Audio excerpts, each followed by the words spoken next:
ఆసిఫాబాద్ జిల్లా చింతపల్లిలో చిరుతపులి సంచారం కలకలం రేగింది. తిర్యాని మండలం చింతపల్లి గ్రామ శివారులోని చెట్టుపై ఎక్కి కూర్చుంది. ఇందుకు సంబంధించిన వీడియోను అక్కడి స్థానికులు ఫోన్లలో తీసుకున్నారు. మరోవైపు విషయం తెలుసుకున్న అటవీ శాఖ అధికారులు చిరుతపులి పాదముద్రలను సేకరించారు. అటవీ ప్రాంతంలోకి వెళ్లొద్దని అధికారులకు సూచనలు చేశారు.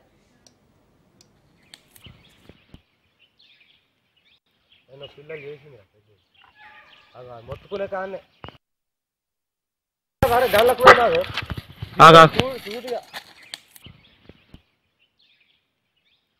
పిల్లలు చేసింది మొత్తుకునే కానీ గళ్ళకు పోయినాడు చూదిగా పిల్లలు చేసింది మొత్తుకునే కానీ గళ్ళకు పోయినాడు చూదిగా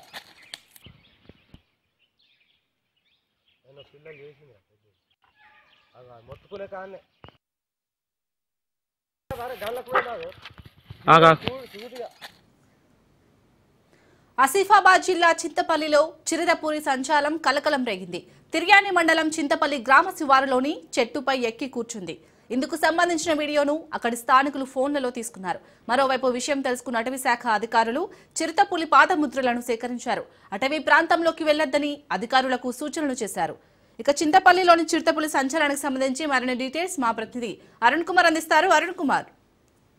అయితే శాలిని కొమరంభీం ఆసిఫాబాద్ జిల్లాలో చిరుతపులి సంచారం అయితే ఆందోళన కలిగిస్తా ఉన్నది. గత కొన్ని రోజుల నుంచి కూడా తిర్యాని మండలంలోని చింతపల్లి అటవీ ప్రాంతంలో కూడా ఏదైతే చిరుతపులి సంచరిస్తున్నట్టు కూడా అటవీ శాఖ అధికారులు గుర్తించారు. అయితే ఇక చింతపల్లి గ్రామ సమీపంలోని అటవీ చెట్టుపై కూడా పెద్ద పులి చెద తిరుగుతున్నటువంటి వీడియోలు ఏదైతే వీడియోలను కూడా స్థానికులు అయితే తీసి కూడా సోషల్ మీడియాలో వైరల్ చేసింది. ఈ నేపథ్యంలో పోలీసు ఏదైతే అటవీ శాఖ అధికారులు కూడా అప్రమత్తం కావడం జరిగింది. స్థానికులు కూడా అక్కడ ఉన్నటువంటి చింతపల్లి గ్రామానికి సంబంధించిన స్థానికులు కూడా అటవీ శాఖ అధికారులకు కూడా సమాచారం ఇచ్చారు. ఈ నేపథ్యంలోనే అటవీ శాఖ అధికారులు కూడా పెద్ద పులి ఏదైతే చిరుతపులి ఎక్కడైతే సంచరిస్తుందో ఆ ప్రాంతంలో కూడా చిరుతపులి పాదముద్రలను కూడా గుర్తించారు. ముఖ్యంగా సమీప గ్రామాల ప్రజలు చింతపల్లితో పాటు మరికొన్ని గ్రామాలకు సంబంధించినటువంటి ప్రజలకు కూడా అవగాహన కల్పిస్తా ఉన్నారు. రైతులు కావచ్చు, రైతు కూలీలు కావచ్చు, అదేవిధంగా కూడా అడవిలోకి చెరుకు కోసం వెళ్ళేటువంటి వాళ్ళు ఎవరు కూడా అటవీ ప్రాంతానికి వెళ్ళొద్దంటూ కూడా ఇప్పటికే కూడా అటవీ శాఖ అధికారులు అయితే హెచ్చరికలు జారీ చేసిందో అదేవిధంగా కూడా అవగాహన కల్పిస్తున్నారు. ఈ నేపథ్యంలోనే ఇప్పటికే కూడా ఏదైతే ఆ ప్రాంతంలో కొన్ని చిరుతపులు సంచరిస్తున్నట్టు కూడా అటవీ శాఖ అధికారులు గుర్తించారు. ఏదేమైనప్పటికీ కూడా చింతపల్లితో పాటు మరికొన్ని గ్రామాల ప్రజలైతే ఈ చిరుతపులి సంచారంతో కూడా కొంత ఆందోళన చెందుతున్నట్టు కూడా సమాచారం అందుతా ఉంది. Shalini. Right, thank you Arun Kumar.